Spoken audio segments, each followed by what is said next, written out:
The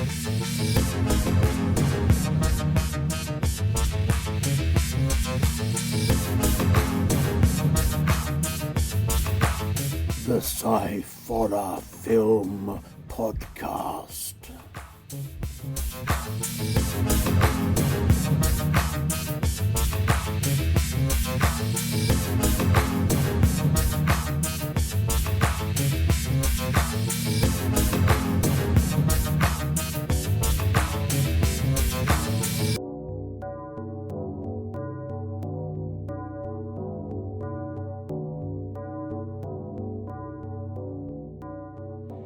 Hello and good evening and welcome. And good evening, it might be midday where you are, could be morning, could be mid-afternoon, could even be yesterday or tomorrow, I don't know. Anyway, hello and welcome to the Sciforror Film Podcast. I am Andy Walker once again. I wasn't for a little while, but now I am again. And this is my son Scott. Hello, Scott. Hello there. How are you? I'm all right. Enjoying the weird weather outside. Why is I only just looked outside out my window and there's a weird colour in the sky. Okay. I'm a weird colour. See, look, I've got a red. Well, that's what happens when you're out in the sun. Yeah, I burnt my head a bit. Well, at least it's only a little bit and it's not like bright red like it has been. It's true. It's true. So, yes, following on from last week's interesting discussion of the two science fiction films of Lawnmower Man and Lawnmower Man 2, this week we are doing the same things but with horror films. Yeah, okay. Yeah. So this week we have got two horror films. One is the sequel to the second one is the sequel to the first one. I'm not going to get into that again. So we'll work our way through this and see how it goes. So, are you ready? Yeah. Okay. The first film is from 1971, and it is The Abominable Dr Phibes, classic movie of its type, directed by Robert Fust. That's how you pronounce it. He did a lot of TV series and films in the 70s and 80s. He did And Soon the Darkness in 1970, Dr. Phibes Rises Again in 1972, The Final Program in 1973, and The Devil's Reign in 1975. The writers are James Whitten, who wrote a load of stuff for TV series in the 60s, and he wrote this and Dr. Phibes Rises Again and in 72, and a film called Murder by Phone in 1982. And William Goldstein, and the only other thing he did was the Dr. Phibes Rises Again in 72. Now, the main character is played by Vincent Price. Yes. So let's go through his... Well, we didn't be able to do this in just one episode. Yeah, we're just concentrating on the horror sci-fi type stuff, okay? Not the others. Yeah, just on the horror stuff, we could be here for a while. I know. So he did TV, movies and series in the 1940s, 50s, 60s, 70s, 80s and 90s. He started off his film career. He did The Invisible Man Returns in 1940.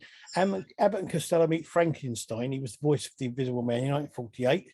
House of Wax, 1953. The Mad Magician in 1954. The Story of Mankind in 1957. The Fly in 1958. House on Haunted Hill in 1959, Return of the Fly in 1959, and The Tingler in 1959, The Bat in 1959, The House of Usher in 1960, Master of the World in 1961, Pit and the Pendulum 1961, Tales of Terror in 1962, The Raven 1963, Diary of a Madman 1963, The Haunted Palace in 1963, Twice Told Tales in 1963, Comedy of Terrors in 1963, The Last Man on Earth, 1964, The Mask of the Red Death, 1964, The Tomb of Ligeia in 1964, City in the Sea, 1965, Dr. Goldfoot and the Bikini Machine in 1965, fantastic, Dr. Goldfoot and the Girl Bombs in 1966, Witchfinder General in 1968, Spirits of the Dead, he was the voice in that in 1968, The Oblong Box in 1969, Scream and Scream Again 1970, Cry of the Banshee in 1970, Dr. Phibes Rises Again 1972, Theatre of Blood 1973, Madhouse in 1974, Journey into Fear in 1975, The Monster Club in 1981, House of the Long Shadows in 1983, Bloodbath at the House of Death in 1984, From a Whisper to a Scream in 1987, Dead Heat in 1988, and Edward Scissorhands in 1990. And for that, this episode, that's it. So, and of course, he played Egghead in Batman, the TV series. If no one describes this man as being the be all and end all of horror films, they need to just listen to his back catalogue. Oh, I mean, he is fantastic at everything. I love Vincent Price. He's one of my all-time favourite actors. So we also have Joseph Cotton, who was again in film and TV series in the 50s, 60s, 70s, and 80s. He was in From Earth to the Moon in 1958, Lady Frankenstein in 1971, Baron Blood in 1972, Soylent Green in 1973, The Island of the Fishmen in 1979, The Hearse in 1980, Delusion 1981, and The Survivor in 1981. I know it sounds really horrible, but nothing you read that is going to be anywhere near as good as Vincent Price's stuff. Well, yeah, I know. There are some really interesting people in this, though. Oh, yeah. Then we have Virginia North. Now, Virginia North did some TV series and stuff in the 60s, and she was in one Bond film. But other than that, she really didn't do a lot. She was more a sort of model than an actress, really. But, Yeah. there you go. Then we have Terry Thomas. Now, Terry Thomas he was mostly known for doing comedy stuff, but he did Things to Come in 1936, The Wonderful World of the Brothers Grimm in 1962, Monsters Go Home in 1966, 2,000 Years Later in 1969, Dr. Phibes Rises Again in 1972, The Vault of Horror in 1973, and The Hound of the Baskervilles in 1978. Then we have Sean Berry, who was in If in 1968, and he was also one Bond movie. Susan Travers, who was in Peeping Tom in 1960, The Snake Woman in 1961, and The Mind Snatchers in 1972. She also did some TV series work in the 1960s. David Hutchison was in The Evil of Frankenstein in 1964 and on TV in the 60s and 70s. Edward Burnham was in TV series in the 50s, 60s, 70s, and 80s, all of which was kind of like sci-fi horror related. Yeah. Alex Scott, he was in TV series and films in the 50s, 60s, and 70s. He was in Gorgo in 1961, Fahrenheit 451 in 1966, Twins of Evil in 1971, The Asphyx in 1972, Next of Kin in 1982, and no, it was class it as horror really, but he was in Romper Stomper in 1992 as well. It technically is because he's got it on the description as a horror film, but yeah. We got Peter Gilmore, who was in TV series in the 70s and 80s, and he was in Warlords of the Deep in 1978. Maurice Kaufman, TV series 50s, 60s, and 70s. He was in The Quatermass Experiment in 1955, The Man Without a Body in 1957, The Giant Behemoth in 1959, Gorgo in 1961, Die, Die, My Darling in 1965, Psycho Circus in 1966, Fright in 1971, and The Vault of Horror in 1973. There's a lot of people in this film, actually. Peter Jeffrey did TV series in the 60s, 70s, and 80s. He was in If in 1968, Goodbye Gemini in 1970, Countess Dracula in 1971, What Became of Jack and Jill in 1972, and Dr. Phibes Rises Again in 1972. Derek Godfrey, TV series in the 50s and 60s.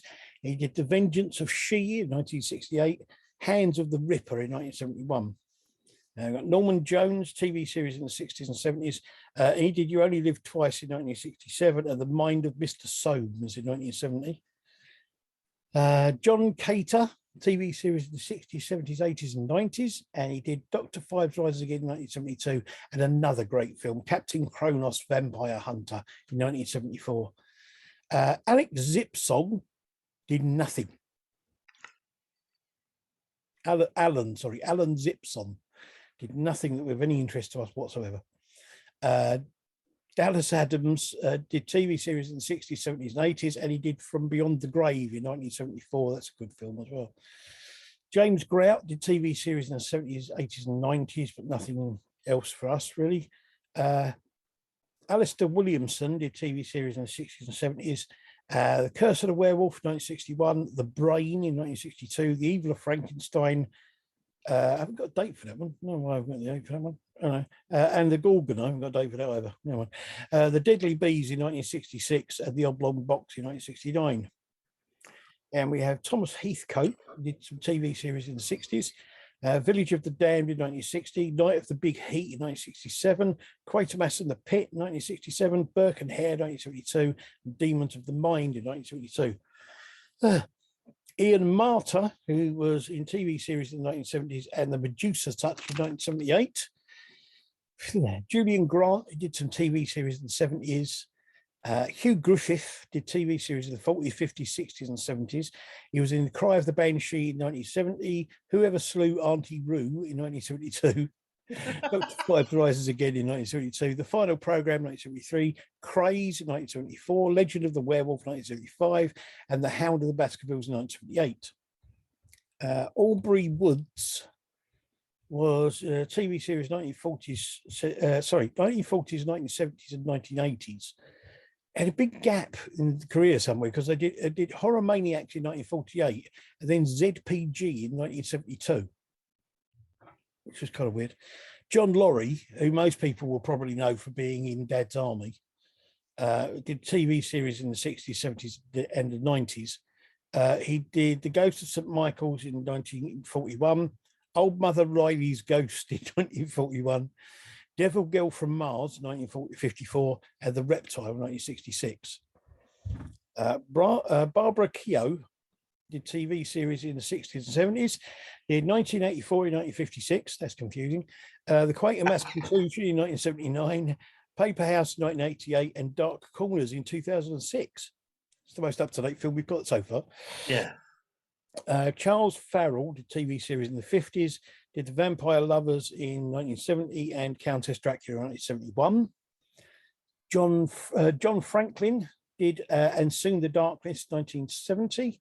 Walter Horsburgh, something like that, to TV series in the 50s, 60s, and 70s. He did Curse of the Demon in 1957 and Quatermass in the Pit 1967. Now, interestingly, Joanna Lumley was originally in this film, but all of her scenes were deleted. Don't know why, so I'm not going to go into what she did. There you go. Ron Gregory was in TV series in the 60s, 70s, 80s. Did Plague of the Zombies in 1966, Psycho Circus 1966, Theatre of Death 1967, Superman 2 in 1980, and Morons from Outer Space in 1985. George Hilsden did TV series in the 50s, 60s, and 70s.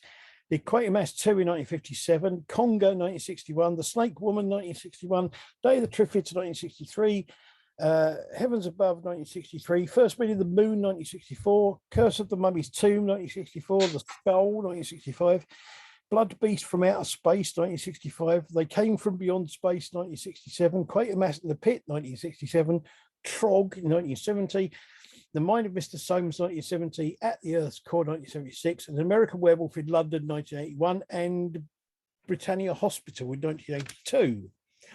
We're on to the last page. Juba Kennelly did TV series in the 60s and 70s and did The Hands of Orlac in 1960, Gorgo in 1961, The Day the Earth Caught Fire 1961, Day of the Triffids 1963, The Psychopath 1966, Dorian Gray 1970, The Taste the Blood of Dracula 1970, The Horror of Frankenstein 1970, The Rocky Horror Picture Show in 1975, To the Devil a Daughter 1976, The Omen in 1976, and House of the Long Shadows in 1983. Julia Mendes, the Devils of Darkness in 1965, She in 1965, and Theatre of Death in 1967. Now, the next one is Caroline Munro. Now, Caroline Munro is in this film, but she doesn't actually act in this film, because she plays the part of his wife, and you only actually see her in a photograph. So I'm not going to list the films that Caroline Munro was in, because there's almost as many of them as there are for Vincent Price. So we'll leave it at that, all right? I will say that the fact that this film, as we said, like this film has got basically the A-list of horror stuff. Yeah. British It's character actors and horror actors in it. It's incredible. it's literally, if there's not a film that you haven't heard of, then you really shouldn't have watched any horror films. It's just they've got someone from every film ever, by the sounds of it. Yeah. So the synopsis for this film says, doctor, scientist, organist, and biblical scholar Anton Phibes seeks revenge on the 9 doctors he considers responsible for the death of his wife. Yeah. What do you reckon? See, I'm a bit torn between this. I love Vincent Price. As you know, as one of my namesakes, Yeah. I adore this man. I adore every film that he has ever been in. It was for this. It was a bit confusing in places for me because of the way that I think that it was done, but Yeah. it was still really good. I love the fact that he doesn't actually, he speaks, but it's not him. If you get it, it's the recording over the top. It's through the thing in his yeah, voice. it Yeah. doesn't actually sort of do any camera speaking, and I And love the fact that they do that. I think, I mean, I know what you mean. The beginning part of the film, the first part of the film, jumps around a bit, the way it's edited, the way it's cut together. But for me, that kind of adds to the brilliant sort of craziness of the whole film. Yeah, because there's no real explanation about what's going on until about halfway through, when Yeah. the police get involved and they say, "Oh, this is what's going on. It's all to do with this." And it's only if you read the synopsis or sit there, it then sort of adds it together. I mean, I think it's an excellent film. I always have. It is as mad as a box of frogs, the It whole film. is. And as is usual for British horror films of this time, I mean, this isn't a Hammer horror, but it could well easily have been a Hammer horror because it's that kind of style of thing. Yeah. And it's as camp as a rubber tent. It's brilliant. It's Yeah. I mean, you know, the whole thing is just, I just think it's brilliant. And I think that Vincent Price is absolutely perfect. And do you know what I love about this is the fact that with a lot of films that we've watched, especially from the 60s, 70s, when you see the makeup, it's very, very obvious. It is so obvious and so outdated. But I love the way that they reversed it. The fact that the actual Vincent Price's face was the mask, and then when they took it off, when he takes it off, I thought that was done very well. It's sliding the brilliant. mask off, but the makeup underneath of him being burnt and disfigured, I thought was amazing. Yeah, oh no, it is incredible. It did confuse me to begin with because there's no real explanation to what happened to him until about halfway through, and it's only when he's eating something he puts it behind his head, and I'm like, what on earth is going on? Yeah, no, And I know. sitting there for ages, and you see him drinking, and I'm like, what the hell is going on? Yeah. And it's only that halfway through that they can go, I was disfigured, and you see all that, and I'm like, oh, okay, that makes a lot more sense now. I love the fact that for this film, it was just, it throws you curveballs all the time. Yeah, but it's that I love the sets as well, because that whole kind of Art Deco sort of like the organ coming up from underneath and the mechanical musicians and the whole look of it is brilliant. Yeah, I do love the whole clockwork musicians, and it is just so insane. Do you know what? The thing, if I didn't know any better, I would say it was from Vincent Price's mind. He's just the stuff. I sat there the whole way, and I'm like, I was sitting there at one point. Is this? Am I imagining? Am I hallucinating?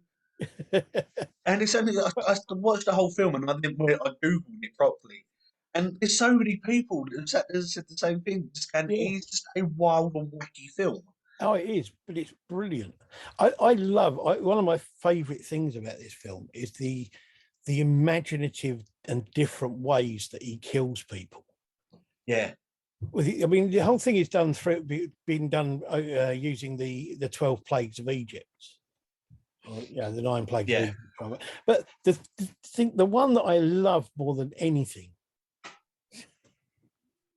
I mean, some of them are pretty gory. Some of them are Yeah. actually quite gory at times, and they do work really well. I mean, there's bits where they end up with no skin on or anything like that, Yeah. and all that kind of thing. But my favourite one has got to be the bloke that gets skewered by the brass unicorn head. Oh, do you know what? They've got to take him off. It was the sound effects as well that went with it. But yeah, but the bit when They've they were got to take him taking off, and it they've got to unscrew him. Yeah, That and is it's the thing is that you don't even see it. All you see is like the camera, and the guy who's sitting in the background. You see his feet pass, but then this is him going, a little bit of less noise, please. And I'm sitting there, I was like, oh my god, it was just crating up. it was just so brilliant. And it's I love the way it works. I mean, the police are shown to be pretty much useless idiots. Well, I don't know. One of them seems to sort of clock on what's going on, but then he's sort of because of the fact he's not the higher power and the higher of it, he's sort of left to sort of sit there and go, just shut up and stay over there. And it's, But I do like yeah, it's the I mean the different ways he kills people. There are a number of these films. It's like this one is the Dr. Phibes things. He uses the plagues of Egypt and that. But there's the other one is there's another film called Theatre of Blood with Vincent Price in which he uses the methods of death from Shakespeare's plays, and it's the same sort of thing. It's just so inventive, so creative yeah. done. Oh, And it's like when he uses the when he when he uses the thing of covering the woman in the sort of the glop that he makes out of Brussels sprouts, and then he puts yeah. all the crickets down or whatever, the locusts down to eat it. When he's making the glop, when he's sorting through the Brussels sprouts, it's just so funny. Yeah, it's just the look of disgust on his face when there's ones that aren't perfect and he's just throwing them away. I've got to admit though, like you said, the imaginative. I loved the frog one. Yeah. The Oh, frog that was that was fantastic. hilarious. But the the bit that done me the most, and I sat there tried so hard not to laugh because I knew that I was gonna, if I set myself off, I was going to miss all of it. Was the rat death in the plane. Yes. And it's not even the fact that they show it happening; it's the fact that they've got the camera on Vincent Price, and he's like sort of following the plane. And I actually sat there and thought to myself, I wonder if that was meant to happen, or if he just blatantly was just playing up. It's just what I love about this film though is it's got this. It does have these comedic moments or these Hmm. comedic parts in it, but it's also a really kind of quite a disturbing film in a lot of ways. It's one of them films that you sort of feel a bit bad for laughing at because Yeah, of the fact, that, like you said, the gruesome deaths that are in it, and you sort of you find yourself giggling. You're like, well, maybe you shouldn't actually, yeah. because But it is. I think this is an absolutely excellent film. It is insane and brilliant, and he's one of the few people. The thing about this film is that I've always considered this to be quite an English film, quite a British film. yeah, It's very much in keeping with the British horror films that Hammer made and people like that. But it's strange to see someone like Vincent Price, who's an American, fitting into that so well. yeah. A lot of the it's saying it's very especially with the horror, not the horror, the humour bits that were in it. It was very British humour that was in it, Yeah, especially with the police and stuff like that. But yeah, Vincent Price fitted with it very, very well, and it's very scary the fact that he fitted in with it so well. It's a very strange thing, but it is fantastic, fantastic film. I loved it to pieces. And Yeah. of course, they made a sequel. 72, they made Dr. Phibes Rises Again. Same director, same writers, but Robert Fust also wrote some of it, and Robert Blees wrote some parts of it. Who he was responsible for different film TV series in the 50s, 60s, and 70s. He wrote The Black Scorpion in 1957, From Earth to the Moon 1958, Whoever Slew Auntie Roo in 1972, and Frogs in 1972. Now, the interesting thing for me about this film is that apart from Vincent Price, okay, and the guys who play the coppers, fair enough. The interesting thing about this is that there are characters in this, although there are actors in this film who were in the first film, but they're playing completely different characters. Yeah. Which is a bit weird. For me as well, what I found is the fact that it was the second one as well, is there's it, especially for the sci-fi followers, there is a very big name in it in this. In the sci-fi films that later, sort of a big sci-fi thing later on, Well, who is literally just sort of a background character. yeah, well, let's go through it. Other than the ones, I mean, Vincent Price, Hugh Griffith, Peter Jeffrey, John Cater, Terry Thomas, and Caroline Munro are all in this. So they were from the original film, and kind of like, yeah. Anyway, so we got Robert Quarry, who was in TV series in the 1970s, 1980s. He was also in Count Yorga Vampire in 1970.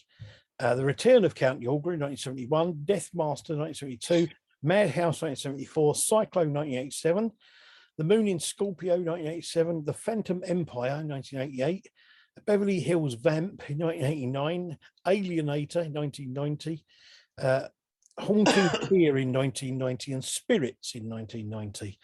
He was also in Evil Spirits 1991, Teenage Exorcist in 1991, Inner Sanctum 2 1994, Hybrid 1997, and The Invisible The Invisible Mum 2 in 1999.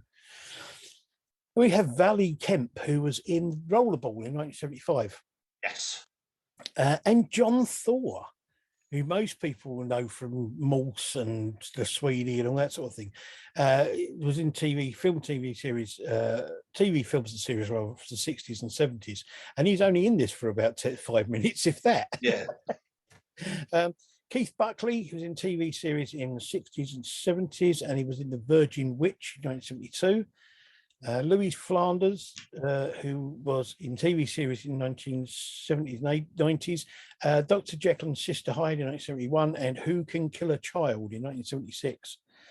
That's not a request, by the way. Gerald Sim was in TV series in the 60s, 70s, and 80s. He was also in Dr. Jekyll and Sister Hyde in 1971, and Kadoyong. I don't know if that's how you pronounce it. It's Kadoyng. Kadoyng. 1972. No idea what that is, but there you go. Milton Reed was in TV series in the 60s, 70s, and 80s. He was in Blood of the Vampire in 1958, Night Creatures in 1962, Berserk in 1967, The Blood and Satan's Claw in 1971, People That Time Forgot in 1977, and Terror in 1978. Now, next, we have Peter Cushing. Yes. Now, Peter Cushing was in TV series in the 60s, 70s, and 80s, and he has a longer list of films than Vincent Price. I'm going to try to go through them. Now, he did a TV film of 1984 in 1954, and they did that twice. It was live. They did it the first time, but it was so popular, they did it live again. Incredible. Curse of Frankenstein, 1957, The Abominable Snowman, 1957, Horror of Dracula, 1958, Revenge of Frankenstein, 1958. The Mummy, 1959. The Flesh of the Fiends, 1960. The Brides of Dracula, 1960. The Hellfire Club, 1961. Night Creatures, 1962. The Evil of Frankenstein, 1964. The Gorgon, 1964. Dr. Terror's House of Horrors, 1965. Doctor Who and the Daleks, 1965. The Skull, 1965. Island of Terror, 1966. Daleks Invasion Earth, 21 to 50 AD, 1966. Frankenstein Created Woman, 1967. Night of the Big Heat, 1967. Torture Garden, 1967. The Blood Beast Terror, 1968. Frankenstein Must Be Destroyed, 1969. Scream and Scream Again, 1970. One More Time, 1970. The Vampire Lovers, 1970. The House That Dripped Blood, 1971. Incense for the Damned, 1971. Twins of Evil, 1971. Iron Monster, 1971. Tales from the Crypt, 1972. Dracula AD, 1972. Asylum, 1972. Fury in the Dark, 1972. Horror Express, 1972. The Creeping Flesh, 1973. Nothing But the Night, 1973. And Now the Screaming Starts, 1973. The Satanic Rites of Dracula, 1973. From Beyond the Grave, 1974. Madhouse, 1974. Frankenstein and the Monster from Hell, 1974. The Beast Must Die, 1974. The Legend of the Seven Golden Vampires, 1974. The Big Scare, 1974. Legend of the Werewolf, 1975. The Ghoul, 1975. At the Earth's Core, 1976. The Devil's Men, 1976. Star Wars, 1977. Shockwaves, 1977. The Uncanny, 1977. Mystery of Monster Island, 1981. House of the Long Shadows, 1983. And Biggles Adventures in Time, 1986. And of course, he kind of made an appearance in one of the new Star Wars films as well, CGI'd. God, blimey, that was a. No, this is what I'm saying. Peter Cushing he has got a rap sheet of films, and he is in this for all of about a minute. He's in one scene. He's in one scene. He walks in and says probably about 3 lines. Yeah, and that's it. You don't see him for the rest of the film. I know. We have Beryl Reid, who was in TV series in the 1980s. She was in The Beast in the Cellar in 1971, and The Death Wheelers, or as it's known in England, Psychomania in 1973, which I still think was the basis for the video for Bat Out of Hell by Meatloaf. Yeah, it was. Right, then we have Fiona Lewis, who was in TV series and films in the 70s and 80s. She was in the Fearless Vampire Killers, or Dance of the Vampires, in 1967. Tintoria, Killer Shark, in 1977. The Fury, 1978. Strange Behavior, 1981. Strange Invaders, 1983. And Inner Space, in 1987. John Comer, who was in TV series in the 60s and 70s. Gary Owens was in TV series and films in the 60s, 70s, 80s, 90s, and 2000s. He was the Naked Witch, 1961. He did a voiceover, and Destroyer in 1988. He did a voiceover. There you go. That's it. I told you we could have just done an episode on saying what these people have been in. We could do that. We could just pick random actors, list all the films they've ever been in, and that's it. Anyway, right. The synopsis for this sequel, it says, the vengeful doctor rises again, seeking the scrolls of life in an attempt to resurrect his deceased wife. Yes. Now, for me, this is just as camp and mad and brilliant as the original. I don't know. I think this does top it a little bit. I'm pretty sure with the deaths that are in it, they tried topping it. Yeah. They blatantly tried doing extra on the death scenes on them. I mean, Vincent Price is still fantastic, and as you say, in both films, that one, the first one, and this one, is supporting cast of some of the cream of British character actors. Yeah, and it's fantastic. You can't fault any of them.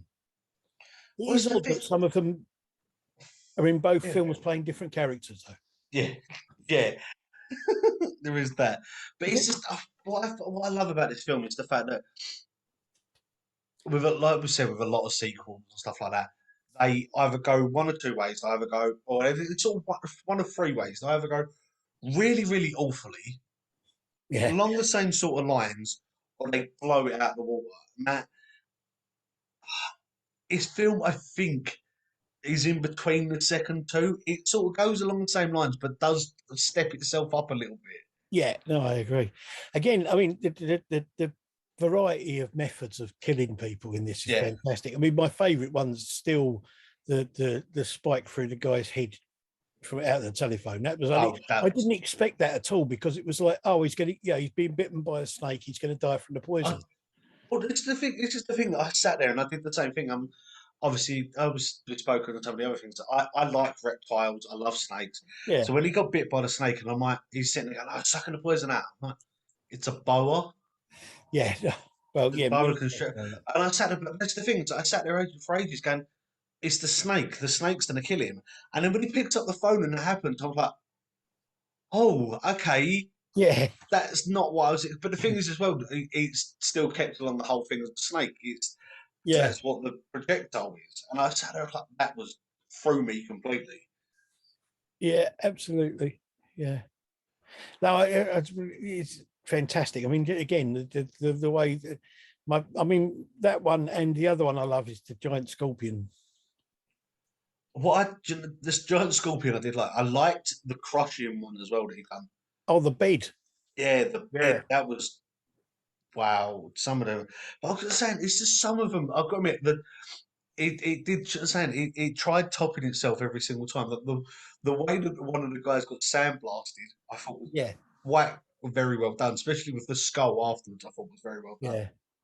But it was Um, very similar to the guy in the first one that got frozen by hail. yeah, I love the whole thing. It's like one of just it was almost like the fact that they basically just carried on writing sort of death scenes, and we'll use them in the next one. That'll do. Yeah, But yes, it's again, it's just yeah, Vincent Price again. It's the fact that you hear his voice in it, but you don't actually see him speak. It's all done yeah, through his throat, stuff like that. And again, like we said in the first one, him eating and drinking where he's putting it behind him, I thought was very well done as well when he choked on the fishbone, yes. which I thought was hilarious. That was But good. it, I but think, it's just, I like the whole thing about it. It's the fact he got the cream of the crop of horror actors with him, and yeah, yeah. he fits it so well. I think I think the mix of horror and comedy in this was a little bit less balanced. In the first one, I think it was just right, Yeah, completely balanced. In this one, I think there was a little bit more comedy than there was horror, but yeah. on the whole, it didn't really. It's only just, and it didn't really matter. It didn't really No, take away. But it's still it's a great story and a great film. what I like about it is the fact it wasn't the comedy side of it wasn't over the top done with everyone. Again, it was down to as much as I'm going to hate saying this, it's down to the useless policing that was in it. Yeah. The But fact that also, again it was the policeman that was sort of the comedy factor in it. there's also a couple of really great bits where they do this whole kind of almost breaking the fourth wall of kind of looking directly at the camera. When Yeah, something happens, they look at the camera. So, did you see that? yeah. And you kind of go, well, hang on a minute, this is a bit weird. But I got to say, I loved the whole the bit where he's trying to make it seem like there's a desert storm going on Yeah, with the giant fan. yeah. Of course, the other great thing is that is the guy in the gin bottle. Yeah. The guy in the giant gin bottle. How they got him in there, I do not know. I know. But it's again, it's just the description of people going, oh yeah, found a bottle, and they're like, oh yeah, that's found a dead body. It's like, yeah, it's like no, it was in a bottle, and they're like, and you can sort of see it just going, what? And Yeah, it's just, it's almost like you would do like when you watched it, you're sitting there like, okay, yeah, he's gonna die, and then he turns up and he's obviously dead in a gym bottle, and you're like, what? yeah. It's just, but again, I love the death scenes in this was amazing. I love the different uniqueness of every single one in it. And the other thing as well is the classy bit where he transfers his wife's body to the sarcophagus in a Rolls Royce coffin on railway tracks. Yeah, That's brilliant. That being was just, serenaded by his helper as she yeah, was dancing around it, I thought was very well done. I just, but I love the fact again. Yeah, there were parts of it that yeah, you sort of see the sort of breaking the fourth wall, especially with Vincent Price's bit where he pulls the lever and his key comes out. And he just goes, but why the key? And he's sitting there, and you see him the whole way through. It's just like he's sort of sitting there afterwards, going, "I'm confused about what's going on." Yeah, But I love the effects in it again. yeah. The Well, the the the makeup set effects in design this as also. well. Yeah. Oh yeah, Mainly the set design for the was meant to be underneath the mountain they were in. yeah. The feet. The feet were, yeah. It's like that means that there's a body in that mountain somewhere. I don't know, but it's the fact that they go through the tunnel and it's what he's created again. And there's again another clockwork band that's quite happily just take the clothes off and wound up and they're fine. Yeah, and it's the whole Art Deco thing, like it was in his house. The whole sort of Yeah, same sort of design and everything I with the just, organ and everything. yeah, I loved it. I That's thought it was just, the bit I love with John Thor's character when he goes into the tunnel and he suddenly stops partway through the tunnel, puts his ear up to the rocks, and you can hear the organ playing. It's like yeah. what? I love the whole thing about it. I did like the effect at the end. The about it when he lost the ability of or lost the powers of serum that he was taking. Oh yeah, yeah, yeah. When Where he he suddenly suddenly ages. ages. Yeah, That was really well done. I thought that was Now very the well done. thing about this that gets me is this film is left open for a sequel. Someone should make a sequel of this. But it's the thing is as well. What I love about it is the fact that it's like you said they've left it wide open for a sequel, but the police don't seem that bothered about catching him. No, He's gone off and he's got escaped, and they're they're sort of just happy that standing he's there gone. watching him. Yeah, they're standing there watching him. They're just happy that he's gone because Oh, no, they even say it in the film. It's like, oh, he's got a one-way ticket to Egypt, and they're like, oh, hopefully he won't come back. yeah. It's like, no. But now somebody somewhere out there who's got enough money to make a good feature film should buy the rights to Dr. Phibes, the character, and write a new story based on Dr. Phibes coming back for some reason.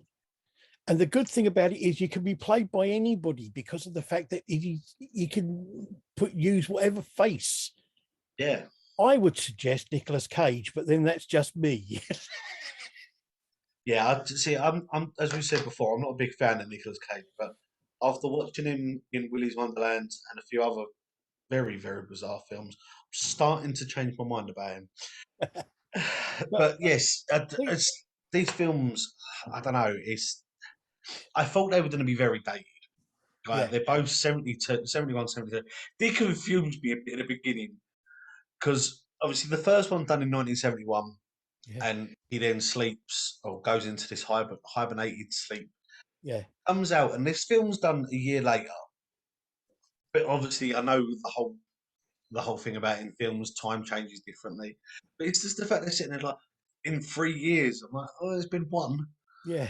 but it's really, but it's the fact that it's just again, I love the whole thing about this. It's the fact that it's. I thought it was going to be very dated. I thought it was going to be like, oh, it's going to be a typical 70s film where there's going to be lots of like, women scantily clad and stuff like that. But it's not. No, It's completely the opposite. it is. It's dated very well. It's aged really well. It is very typical of a lot of the British horror films that were done by Hammer and other companies that type, Amicus and those sort of companies who did these really great stories Yeah, based around absolutely excellent character actors, and it's, as I say, on the whole I think they're great films that still stand up yeah. to being watched. Like they're just as good now as they ever were, and, But it's and they're really worth watching. what I would say as well is the fact that again, as much as yeah, anyone else could have played these characters, I think Vincent Price in this film just it suited him so well. Absolutely. Like I love the guy as an actor. I love every film that he's been in. But he seems to play. It's like a lot of characters, a lot of actors have been, especially when they get stereotype written into sort of horror films and stuff like that. They always seem to play the same character. But I don't think I can ever see a film, even in this film, which is where he's meant to play the same character. Yeah. He doesn't. He does every single role for every film. He is different in every single one. Yeah. And I love. I don't know. It's a great film. It's and everything works exactly right. Yeah. It's really weird. It just kind of works. It's great to watch, great fun to watch, great effects, and it's a sort of film. If I could make a film half as good as either of these two, I would be happy, really happy. Yeah. Right. So there you go. The Abominable Dr. Phibes, Dr. Phibes Rises Again. Well worth watching. I will put links up to them on, as I always do. Check them out and see what you think. Next week we will be going back to doing 2 shorts and a long. The long next week is quite a well-known 80s horror film. Yes. I think it is. I've got to get this right. Yes, it is. Better get it right before we have to put out another apology one. Yes, no, it's a quite a famous 1980s horror film, and all I'm going to say is it is of Italian origin. So there you go. But it's not Suspiria. There you go. Right. Thank you very much for your help, aid, and assistance, young Scott. That's okay. Thank you for having me and letting me be part of this wonderful opportunity. I really don't know where I was going with it. No. So yes, check out Dr. Phibes films, and we will see you again next week for more of the same in a different way, with different things and different attitudes and different bananas and more feet than you could possibly shake a stick at. Thank you very much, and goodbye. Bye.